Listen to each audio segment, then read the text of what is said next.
today. Oh, this will be fun. You think? I think so too. And it's also the counterpoint, which I love about being on the other side of the conversation. And I like the three labels because they do sort of correspond somewhat to the male ones we did a few weeks ago. Which That's what we'll talk about. Yes, indeed. Hello, it's the newstreamingnetwork.com, WGSN-DB, Going Solo Network, radio, TV, and podcast, #1 internet singles talk network. And this is Let's Talk Dating with Christine and Barry. Hi, Barry. Hi, Christine. So a few weeks ago, as Barry and I were saying, we did a podcast on macho masculinity and too nice about men. So in contrast, we're now going to talk about women. If you see the graphic, Cece put women in great big letters. It was kind of fun. So today our topic is the 3 categories of femininity, feminist, and damsel. Mm-hmm. Yeah, I could get in trouble for this. No, I'll be good. Yeah.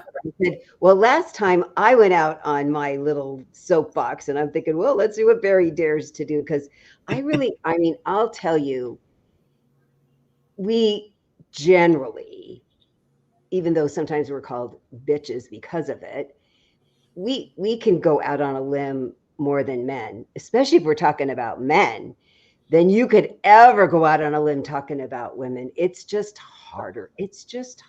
I'm going to say I used to be one of those, and I'm such a reformed, and I'm so sympathetic about how sensitive and in our feelings we are when you say things now that look to me so benign, but I can hear how women get really upset about it. It's crazy. Oh, yeah. I was having a conversation last night. She was at an event, a reunion from my grad school.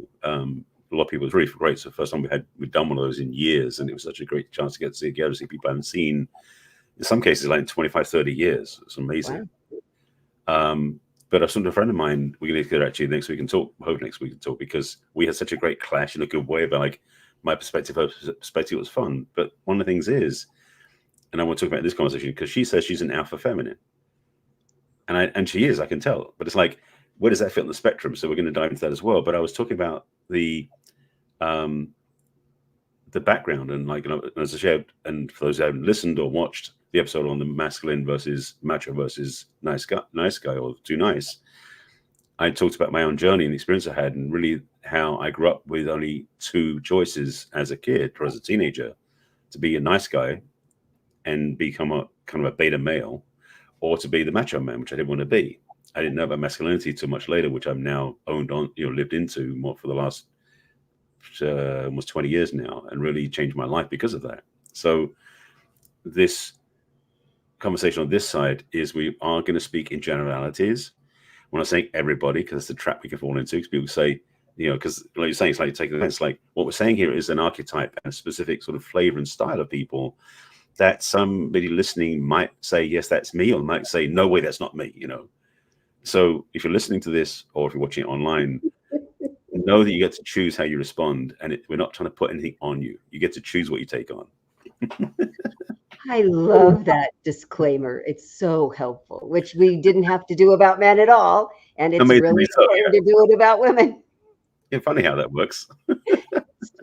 and we accept generally this is how it works with men and women. So generally, this is what we do. We feel like we don't have to couch all of our conversation about men in the same way that it helps to couch a conversation about women with it's not everybody.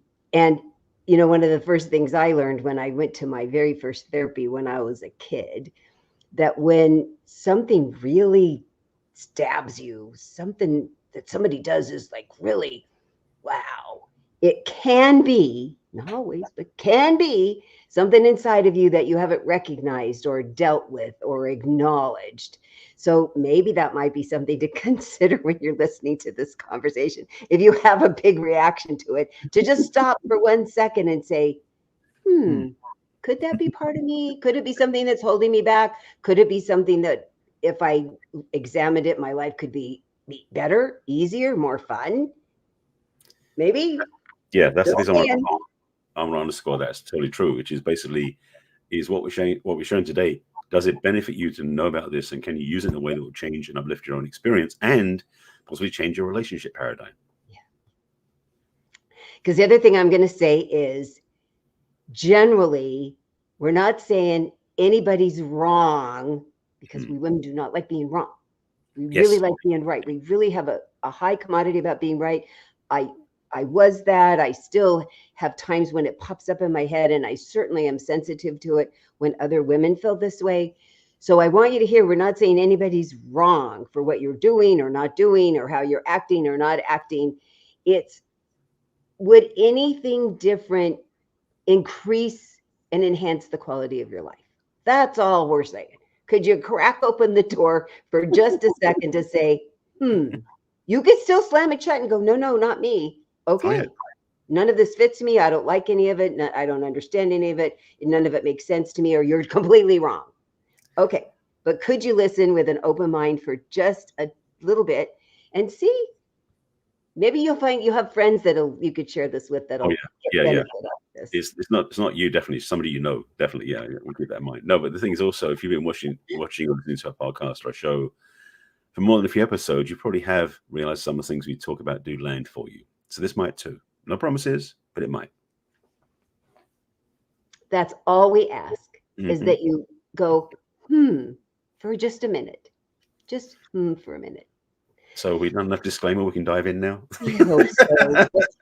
I so knew we were going to have to do this, because our goal is to give you an opportunity to compare and contrast and have a conversation with yourself or other people, saying, because however you feel, it's helpful if you can justify it. If you could go to a court of law and put the evidence on the evidence table and said, this is why.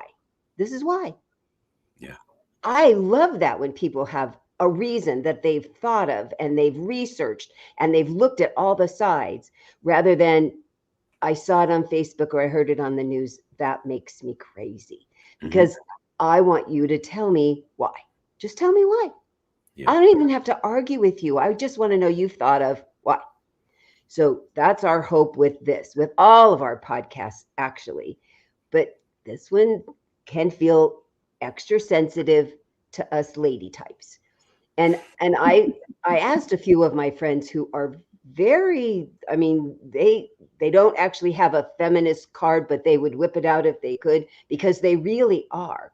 And so I dabbled, because I'm allowed, since I'm a girl, and they already like me to say, what do you think about this subject? And what was really interesting is what's important to them. What I found for the feminist people, who the point when the word came about was, we women, a lot of women had felt and truly were oppressed. They were oppressed by men. They were oppressed by society. They didn't have rights. They couldn't do a lot of things. Men could do everything. Women could do not very much. Women could be so taken advantage of. I mean, truly, for not even that long ago, it was legal for a man to make his wife have sex with him, and she could do nothing about it. I mean, that's pretty horrible. Pretty horrible. Yeah. So because the way I do in my little world, and I think of the extremes, that when something's been so horrible, the only way we human beings generally can fix it is to go completely in the other direction initially, like the pendulum. It can't swing in the middle. It can only swing this far the first time. And so we all got into, we don't need men. Men are sit in the corner.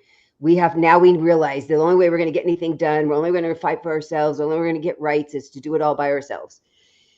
And that was pretty extreme. And okay, some things really happened. Lots of really great things happened. And there were some men who really helped. We'll just put that aside. And now, if we could stop a moment and say, in 2024, where are we now with a lot of rights? Everybody still wants more, sure, but where are we now? Does that definition of oppression and fight for being unoppressed still fit that? And yet the women I was talking to, they still feel very on guard and embattled, and they will still use. I said, do you feel personally oppressed? No, but I know lots of women who are. Okay, Do you personally feel that? No. So why would you carry that banner? Because I'm doing it for them. So if you ask them, do they want that? Do they need that banner? I know I want you to say so much today about this, but it was such a fascinating conversation, because if you're carrying the banner for them, is that empowering them? I don't think so. So how can you help empower them instead of going to battle for them? And that really did stop them for a minute. So that was my personal conversation with the truly feminists I know. Well, before I get into and go back and reiterate some of the pieces I know that parallel what you said, one of the reasons why some of these women have maybe carrying that torch is because they're doing it for the kids who can't vote yet, or the ones who aren't old enough yet to make their own decisions. The women, the girls who are not yet women. Yeah. So they're doing it in a very honorable way and an important way, because these girls don't have that authority yet to speak for themselves. So I suspect part of it is that part of the picture as well. So not to denigrate or put that stuff down. So definitely include that.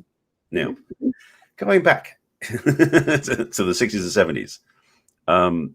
One of the other things that is funny, because I saw a meme this morning from a friend of mine on Facebook about there's a quote, and I'm not sure the exact date, but it was like very early 70s was the first time women could have their own credit cards and bank accounts. Up to that point, it was only 50 years ago. 50? Yeah, 50 years ago. So up to that point, women didn't have their own access to things. And so the meme was something on the comment was about how they say, if it was our grandparents, you never got divorced, they stuck it out, they went through the hard times, they got through everything else, like we do nowadays. It was like, well, frankly, back then, women couldn't leave because they wouldn't have any money, because the way the system was built was against them. So in that sense, there was such a challenge for women who were the damsels in distress, so to speak. They weren't being saved by the men because they're being taken from their parents' house into marriage with their husbands. They didn't have the tools or the wherewithal or the voice at that point to really stand up for themselves. So for one reason why the femininity and feminist came about at the same time, from my perspective, and I talk about this in my book as well, is what's been called the sexual revolution or the women's liberation movement or the feminist movement, all sort of coincide around the late 60s, early 70s, if I remember correctly. I was quite young at the time, so I don't remember exactly. But what happened was that it was I'll say this. We'll say it's not revolution, but it was a wake-up call in a lot of ways. And for women especially, it was them claiming their right to be standing next to men rather than being behind them, which is what it was at that point. And the feminist movement, and that was already was then because it was militants. I mean, it was about let's to break down walls and knock down the barricades and step into a new place of being. And there was a lot of that energetic happening back that time. And women basically stood up for themselves and declared their own rights. So it had a use at that point. So feminist energetic, which is, again, more pushing more, I don't want to say arrogance, not the word, but it's got that energy of strength about it that can be very useful. And so that's what happened back then. And I said also back then was the problem for women is that the business world was created by men for men. So women had to conform into the male way of doing things to fit in the business world to succeed, because entrepreneurship wasn't very big back then, and women's businesses weren't very popular or thriving at that time. So women had to conform, because otherwise they'd be the window dressing, they'd be the secretaries or the assistants. They wouldn't actually have their own charge to lead. So a lot of the stuff was happening during the 60s, 70s, and 80s. So women, my experience of watching them and dating some of them too, was they were so busy acting like the men, they became very masculine, really, doing things the men were doing, but they were women. And so that shift into where we come through, it wasn't much femininity at that point, my perception. My experience is that women were competing with the men because they needed to plate their stake in the ground and step up and to be in charge, which was a good thing. However, it got labeled as the feminist movement because it was such a challenge to the male macho way of doing things. And I don't know, and again, I don't know if like a history book saying when femininity showed itself fully, but there was a big shift into the femininity movement. My experience was probably, I think as late as the early 2000s. I'm not sure exactly when, but I know from my own journey, I experienced and explored it and really discovered it for the first time in the 2006, 2007.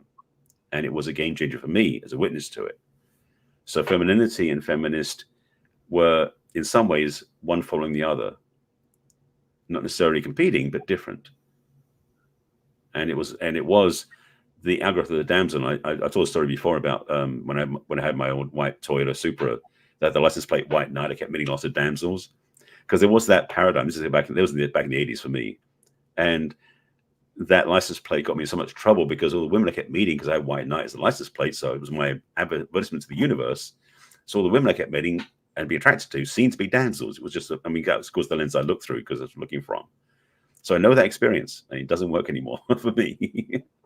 So I'm very aware of the three different phases, categories, delineations of women's titles in this experience. So that's just to get the wheels moving. It has been so interesting because when I turned 15, I got my first, I'd had a lot of jobs where I made money, but I wasn't getting a paycheck. So the first time I got a paycheck, which also I said, who's FICA and Micah and what are they doing with all my money? It was such a shock because I knew how much I was making an hour and I thought my whole paycheck was going to show up. And there was all these little columns with other people taking my money. Yeah. And my mom took me to the bank to open a checking account and I got hot pig checks. And I was thinking back when we were going to have this title this week. I remember her saying, this is a big deal. I really didn't appreciate it, that it was brand new. I mean, it was brand new that women were getting checking accounts. And I didn't have a credit card right then, but it was such, I mean, my parents were on my account, but it still had my name on my card, my checks. And it took me until my 30s to go, that was a big friggin' deal that my mom took me to get me my very own checking account when I was only 15 years old. So I think a lot of what's happened for me is it happened and then I appreciated it later, and then it would happen and then I'd appreciate it later. It didn't feel as huge at the time. And I think what you were talking about was so interesting, because if you go as a woman into a male-oriented place and there's no other options, how else are you going to act? You're going to act like everybody else is acting, because how else are you going to get ahead? And the rules. I remember Alison Armstrong saying once, it's really hard for women. I forget how she put, I wanted to say how the dictionary, the definitions were written by men, which isn't always the same definition that lands with us, but it really lands with them. And you have to go because they wrote, and not even being critical. She was just going, here's the facts. Right. And then I remember Hidden Figures, that wonderful movie about how not only did they not have a bathroom in the building, they had absolutely zero respect, double because they were Black and because they were women. Right. And what I really admired of those women when I went back and read about each of those three main ones is how lovely and womanly and feminine they remained through their whole lives. Oh, yeah. And I thought, how do you do that? How do you do that? Because so often what I saw, the women who I ended up with, women bosses, as I was coming up through the corporate world, and most of them were not very nice. And I'm super sensitive, so I had trouble because they were not nice. And more of my male bosses had been nicer, in that they would ask my opinion, or they'd at least say please and thank you. And it was just not the women's way, the ones I worked with. I'm sure there were lots, I didn't end up with them. So that was really an interesting experience too, to say, oh, women bosses for me are hard. Okay, how do I work with them? And I think it's because they were just taking on so much of the male role in a way that didn't really even land with them really well, because they didn't seem comfortable. They seemed in combat a lot of the time. Yeah, it was definitely confrontive in a lot of ways, and it wasn't easy. And the thing is also, to be blunt, men, when he's out there accommodating to allow women to be themselves in the environment either. No. You know, I remember in my probably mid-20s to mid-30s going out for drinks after work in the happy hour and being so, like, it was like a battlefield between the men and women. It was like, you know, who could outdo who? It's like, you know, it's really crazy. Anyway, I know we're going to take a break in a second, so I don't want to get too far down that road. But definitely, I'm glad we've evolved beyond that. But boy, some of the war stories, I'm not going to share them here, but definitely experiences of having that battlefield, as it were, you know, battle of the sexes, so to speak, was kind of big around that time. So yeah, it did very much feel like a battle. Yeah, that's a really good word. Because when I look, I think I sort of got it then, but I really get it now that I'm looking back and having some hindsight. Indeed. So we are going to talk more about this great subject when we come back after this quick commercial. See you in a minute.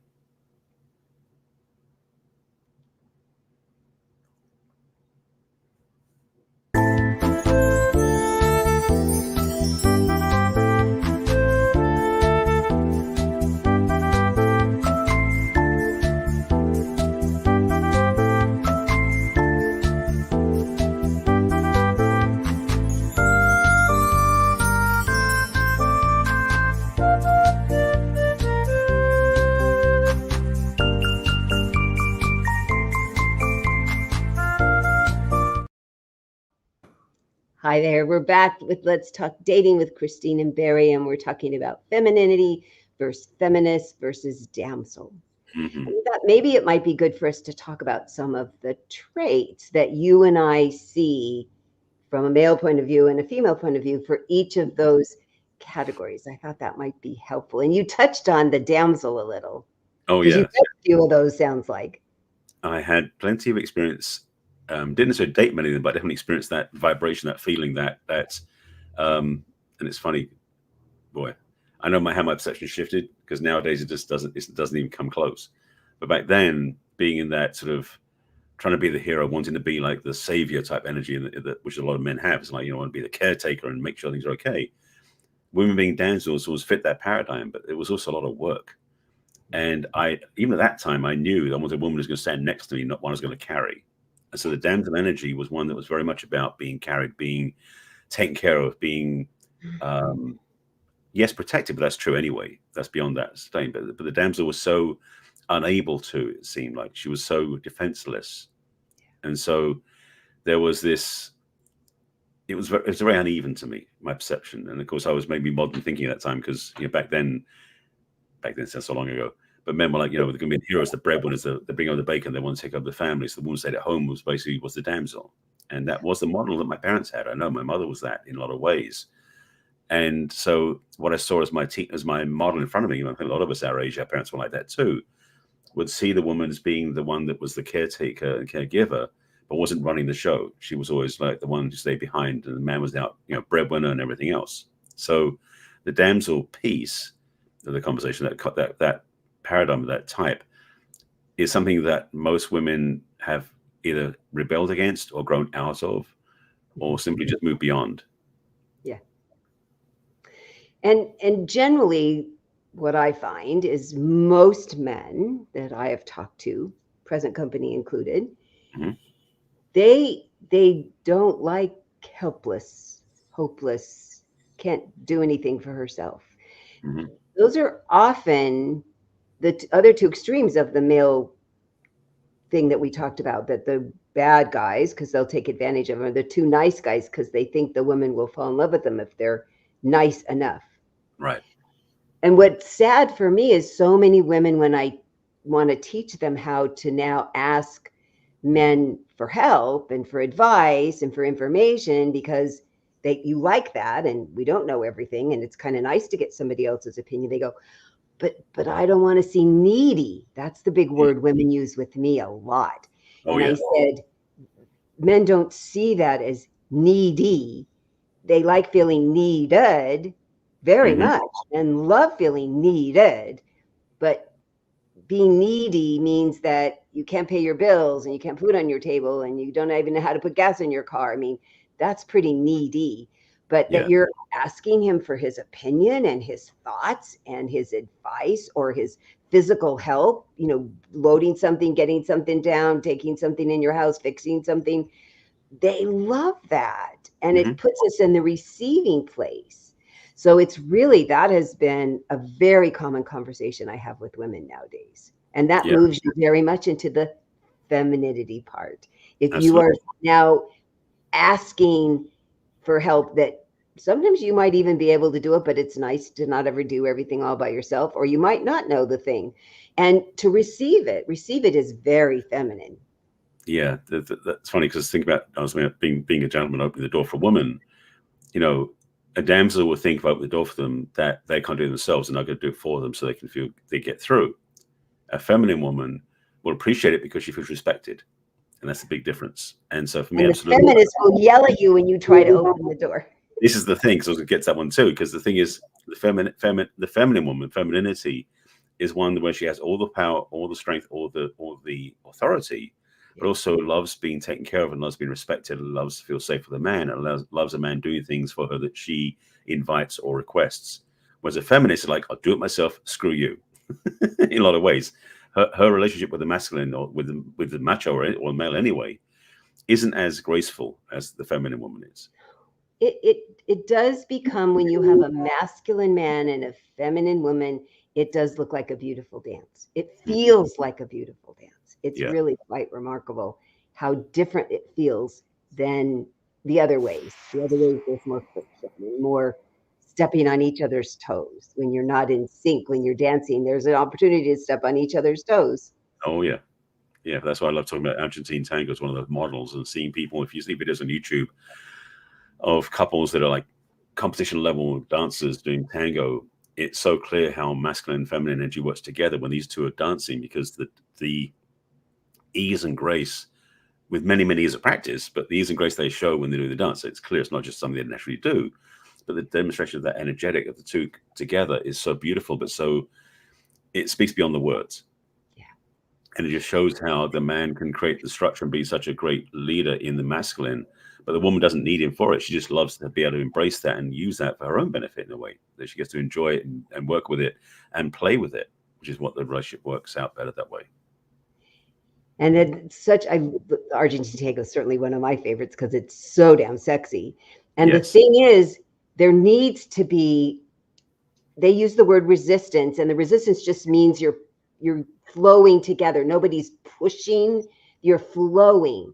But he cannot have somebody that's weak. He can't have a damsel, because if he pushes, you're just going to fall over. But he needs you to be there for him to guide and for you to, because how they keep their frame is together. Yes. You don't do that dance by yourself. You cannot hold your body in that way, the same way as when you're holding with somebody else who's holding you there and keeping you in your spot. Oh, yeah. It is such a beautiful example of what we're talking about. Yeah, absolutely. I don't have any idea what those people's relationships like are, but they sure look cool on the dance floor. I'd like to think that they carry that into the romantic side as well. I'm not really sure if these couples who are dancing the dance floor are couples in romantic level either. No idea, to be good partners, because who knows, some of them they might be gay, it doesn't make a difference. But the demonstration of the energy, which is what femininity is so beautiful to watch in expression and flow and grace and sexiness and all the sensuality that femininity brings. And the masculine has that structure that is so solid and grounded and creates a safe space where it fits together so beautifully. And that's really the dance of the masculine and feminine. And again, talked about the masculine side a few weeks ago, and now on the feminine side, how those interactions of the two, that it's like yin and yang. They're not that one's missing something or the other's missing something, but it's about how they fit together in such a positive, additive way that creates such joy for both partners. It's better together. Yes. So one of the things that women a lot of times complain about is that men don't talk. They don't communicate. They don't say enough words. They don't ask me questions. They don't know how to talk to me.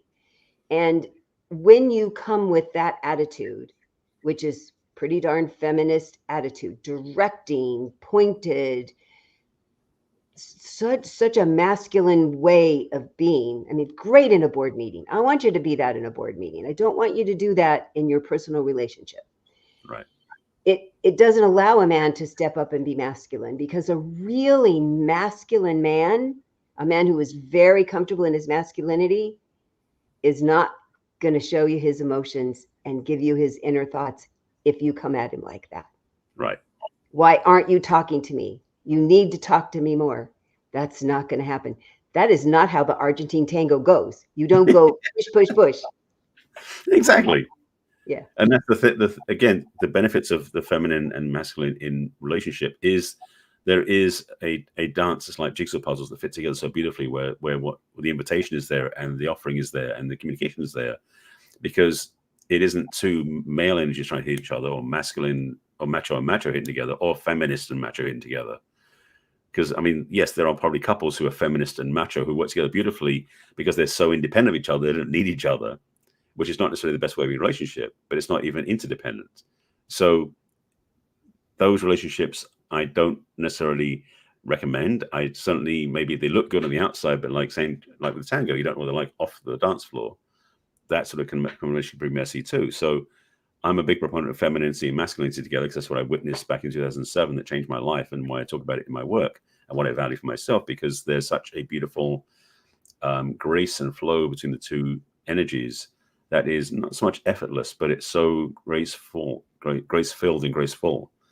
And the challenge for women I've experienced with clients and with friends is like trusting that to be safe enough to do, because a lot of women feel like they're going to be feminine, that they're being less strong and therefore could be more in danger and not be safe. So absolutely, for women who are dating men, you've got to really not just ask them, but verify they can make you feel safe. Because some men can pretend to be that way and can say they are going to make you safe, but they don't demonstrate that or live it that way. So it's mutual willingness to be vulnerable. Yes. Masculine and feminine includes major vulnerability, which of course none of us are going to do right away. I mean, that would be dumb. Right. Even if they're the best person ever, you don't know that. And allowing them to be that is what we're asking you to do. So to approach a man in a more feminine way, a more open, receptive way, to ask him questions about, you know, how does he handle people in his life and his business and keeping his word, and the kind of things that would show you the integrity that he has and the sensibility that he has about how to deal with people and his family and his children. I mean, those are the kinds of conversations just normally to have, but you're listening to hear, does he allow them to have some room to make mistakes? Does he allow himself room to make mistakes? Does he, so then he would allow you to make mistakes. Can you allow him to make mistakes? I mean, that's part of the femininity and the masculinity working together. Because the more you learn that this person is trustworthy, both people are learning that, the more vulnerable you can be, the more you would end up with a beautiful dance like the Argentine tango, because you have to have 100% trust in the other person. And it is, as I said last week, and you have the same thing you said about your female clients, that my male clients constantly tell me they can't believe how safe they feel talking to me, that is so amazing. And they haven't felt that almost ever. So our jobs are to help people find people, be more of that, and then find people that they can do that with. And part of doing that is being more in your feminine ladies and more in your masculine men, because we think we have to be on the defensive, which sends us into the feminist side, or we think we have to just give up, which sends us into the damsel side. So when you learn how you can count on yourself, you can count on yourself to do things, you can count on yourself to pick good people, that is what's going to help you start feeling more feminine, ladies. Absolutely.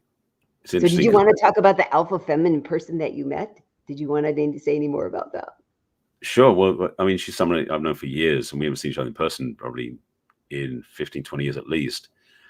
But she's also someone who's been out in the world doing some big things, like in Asia and other places, just filmmaking and does that in other parts of the world. So she's had to be very much self-reliant. I don't know if necessarily because the men she couldn't work with, or what it was, just the environment was out being solo. I don't know what was behind it, but I do know that she was out there making things happen in a big way. The thing is that at the same time, she has a deep sensitivity and a vulnerability. We were talking about some things, and she dropped into that very quickly and very easily, because that's one of her natural gifts. So she has the ability to carry herself in such a level of grace and elegance, but at the same time can get things done. And it's that sort of combination that is rare in some ways, because some women think they're going to switch one off to get the other. And that's why some women shift from feminine to, I won't say feminist, but almost like macho, because they're like, I'll do it myself, I'll get a handle and make it okay. And they don't have that connection to their feminine essence. And frankly, and I was talking to somebody else about this last night, another conversation about how masculine and feminine is on a spectrum. And we talked about this before on the call as well. As in, we have both within us, and we carry different levels of each, depending on what's going on. And the And as she said, actually, I know the conversation we said it was about how, I said, when you're holding a baby, you're more on your feminine. She said, yeah, but as she said, it's like, yeah, if I'm holding a baby and I'm a feminine and a bear approaches, I'm going to be my masculine. And I said, absolutely. That's the thing is, so that teaching right there is a great template to explain that we do carry both and we move back and forth. So this whole thing about femininity versus feminist versus damsel, same as the talk about masculine versus macho versus nice guy. The masculine and feminine pieces of those two titles are innate within us when we choose to access them. And it depends what we're doing and what we're called to do, or what we want to be like, that we move from one to the other. And in saying that, I didn't say anything about gender or sexual preference, because it's not about that. It's the energy we carry. And so femininity is definitely, I personally, it's interesting the way it's done, femininity versus feminist versus damsel. For me, femininity is the highest one of the three in my vernacular. There are a lot of women who feel feminist is the highest one. It's like, well, it's the most forceful usually, and usually the most independent. And frankly, not necessarily the happiest, because they're not necessarily getting their needs met the way they want. They've had to put on armor and build themselves up to get things done. And that unfortunately means they miss out on certain things as well. Now, for some women, that's sufficient. But I'm say for the women I know, the women I work with, that's not what they want. They want more than that. Yeah, I meet a lot of feminists who are pretty exhausted. Yeah. They're pretty overwhelmed with the way that their life is structured. And circumstances sure have happened. I'm really sympathetic about that. I mean, I certainly had to get pretty darn powerful after my husband died suddenly.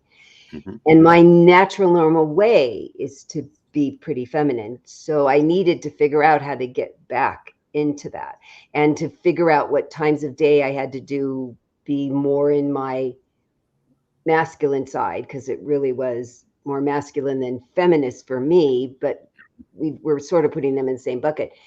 And then, oh my God, I had to go, could somebody just make me dinner and, take out the trash and do the laundry, because I am just so wiped out. And it was fascinating to look back in the middle of it. I couldn't have thought about it, but to look back and say that kept being my go-to, that kept being I needed to go back to my center, that when I'd go off to these extremes, which were necessary because of my circumstances, I'd have to go back to the center. And I think that's what's helpful too. If you can say, where's your center? What's the thing that makes you feel the most energized, the most peaceful, the most excited to do more things in your life and spend more time there and less time in the other parts? How do you make it so that you don't have to be as masculine or as damsel or as feminist if it's not serving your energy? Right. And I think sadly, lots of women don't step back and go, a lot of people fought for me to have a choice. What choices am I having? I think I might need to see other choices. Let me get that menu out. I said, some people, I think you just think you open the thing and there's just that one page. But I mean, like Fridays, TGI Fridays has been my example forever, because it's got to have like 20 pages to its menu. I want you to look at all 20 pages and look at what other options you have that might make your life feel not quite so burdensome and exhausting. Absolutely. And the thing is, for me, the gift that we can bring as the masculine to a feminine woman, when she has unfortunately been through the war, been through the challenge, been through haziness, and we can help her put her feet up. It's so rewarding to us. It's not so much we're going to get anything from doing it. Truly, when we're in a masculinity, it's not about we do something to get something. We actually do it because we care. And to be able to give and serve that way, I don't think I'm the only man like this, but I know it's true for me. There's a reward in just the giving. And of course it has to be, so there's another time, it's about giving from the overflow versus giving from need. But being in a place where we can be of service that way, so that she can restore and renew herself back to her femininity, so she can take her armor off, so to speak. That to me is one of the greatest gifts the masculine can give to the feminine. Yeah. And that's when it becomes the beautiful dance. Indeed. And that the more we each emphasize whatever femininity means to the female and whatever masculinity means to the male. Because I had a really interesting conversation with a man recently, and he goes, because of a lot of the things he's done in his life, he said, people keep telling me I have this intact feminine side, and I keep telling him I'm very masculine. And he told me all about the masculine things he does. And he does a lot of masculine things. Yep. And I said, well, personally, I wouldn't want a man that didn't have a feminine side. And here's all the benefits. And scientifically, my understanding is we both have both kinds of hormones in us. So I think you have those. And here's the things that would be nice for me to hear that you had. And he went, oh, I think I could look at that differently. It was such a fun conversation because he'd never thought about it that way Right. before. Yeah. And there was a guy who hadn't even thought about that there might be a positive side of having this feminine side in him. It was really fun. I absolutely was in the same boat. I mean, until I had the understanding of the masculine and feminine polarity and the whole dance of that, yeah, I didn't realize to look back how much in the feminine I'd been in, which wasn't a bad thing. It's just that I hadn't found balance in myself because I was just living more on the other side. And it was, again, talking to my friends last night, some other friends there about being in the journey I was on with spiritual work, because spiritual work is generally more feminine. So I was really strengthening that part of myself without putting as much energy into the masculine. So that's what I was missing out. So discovering how messed up my relationships were, or I should say getting feedback on those relationships, which led me to that work back in 2007, was where the change happened. And so it really does, for me, gives me a lot of perspective to see how many other people have fallen in that same trap, but also to see what's possible and to know what's possible and to live what's possible. So the shift is so wonderful. It's so funny how we both started studying so differently at the same time. Yeah. And then here we are. Yeah, I think what I've learned is I feel like the more I have permission to be my feminine side, the more I have permission to be my masculine side, because I don't feel like I have to be one or the other all the time. I can bounce back and forth depending on what's going in my life. And I do feel like, I have that sort of infinity thing. Like I learned I'm an ambivert. I need as much introvert and extroverted time. I've learned I need a balance in my masculine and feminine activities, the way the things I'm processing in my brain, the kind of people I'm surrounding myself with. And I've gotten even more conscious of who do I need more of now? That's kind of fun. Yeah. And the thing is, but also, you're really comfortable with who you are. What's the thing I was going to say is that the masculine and feminine, it's not a matter we go, okay, I need to move more into my feminine now, more into my masculine now. It's more about what causes forward. And truly this work. And so anybody listening goes, how do I do that? It's like, it's innate within us. And so what we move into is almost like where we need to be for that environment situation automatically about thinking about it. And that's the gift of this work. You start to become unconsciously masterful, so to speak. It's not a thing you have to effort or think about. You just do it. So first we think about that you're unconsciously incompetent because you didn't know what in the heck we were talking about. And now you're consciously incompetent. You're like, oh, I need to learn about this because I don't know about that. Yep. And then we give you practices so that you can become consciously competent and practice it and do it. And then you can become unconsciously competent and you'll find yourself doing it throughout your day without having to use your whole brain power to do it. I mean, there's still growing and learning and new circumstances that come up, but it is so freeing to not have to think about it all the time. Because I remember, you remember too, about the times when you had to think about it a lot. What in the heck am I doing today? And is that really in my highest and best good for me and the people around me? It was a lot of work, but worth it. Absolutely. And that was very well explained, the four quadrants. That was beautifully put, because it's the way it is. And it's the way the journey of growth happens. And yeah, that is something that I know ever so often it is true that there's always more layers and more levels to get to. So once you've got it in place, it isn't like, okay, one and done. It's like, okay, now this is natural comfort for me. You know, it's just environments where you're like, okay, what's going on here? How do I fit into that paradigm? And I love that, because that's what life is about, is the growth journey, about evolving and becoming more in the student seat, so to speak, like to be able to do the work. So this is another piece of the puzzle.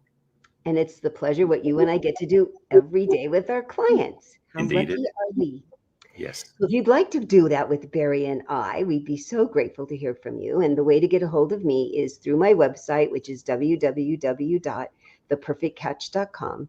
You scroll down until you see what's holding you back from love questionnaire and click on that. You'll have 10 brief questions that talk about where you are and where you think you'd like to be.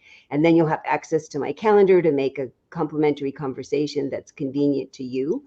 You can also join my mailing list through my website, and you can also scroll to the bottom and click on all my social media to look at me on Facebook and LinkedIn and Twitter and Instagram and Pinterest and YouTube. Yes. And then you can also send me a personal email at Christine@theperfectcatch.com and tell them how to reach you, Barry. Well, similar to Christine, I have a website and also a way you can reach me.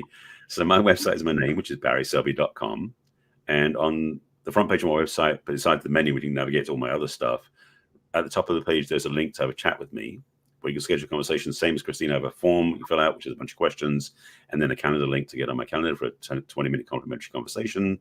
At the bottom of the home screen, there is a link to join my email list. There's a blatant offering right there. But in the middle of the screen is also my quiz, which I created, which is basically a relationship readiness quiz. You can go directly there by going to barryselby.com/quiz. It's a relationship readiness assessment. It's basically asking you questions about your past, present, and future, and where you are now, and what you're about, to see whether you feel aligned to that. Because frankly, if you're on the dating apps and swiping without thinking about where you are now, you might be missing the boat. So do the quiz for your own benefit, and then reach out to me for a conversation. Also on my website and other pages is my book. I have a couple of online courses and other things too, but definitely join my email list so you get notified what's happening. You can send me an email at barry@barryselby.com, and my social media is my name, except, well, almost all social media is my name. So you find so it's Barry Selby on YouTube, on Facebook, on LinkedIn, on X, and on Pinterest. And on Instagram and Threads, it's the real Barry Selby, because my account has to get changed over. So reach out to either one of us and get some support, because you deserve it. Yep. And we love doing this. We're always here on Thursdays at 1 o'clock Pacific and 4 o'clock Eastern, and all the times in between. We'd love for you to watch live, or you can also watch us on repeat on Roku and Apple TV. And we'd love you to like and subscribe and share it with all your friends. And then you can listen to us too, huh, Barry? Indeed, because this video is now put out as a podcast as well. So if you go to your favorite podcast platform, be it Apple Podcasts or Spotify or Amazon Podcasts, you can listen to our shows and you can binge listen. There's 180 something episodes out there now.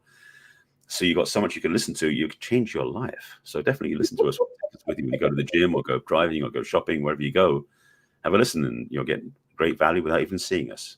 I know. We could just be like Jiminy Cricket in their ear. Indeed.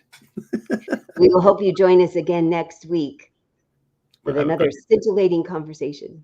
Indeed, indeed. We'll see you then. Bye for now. Bye.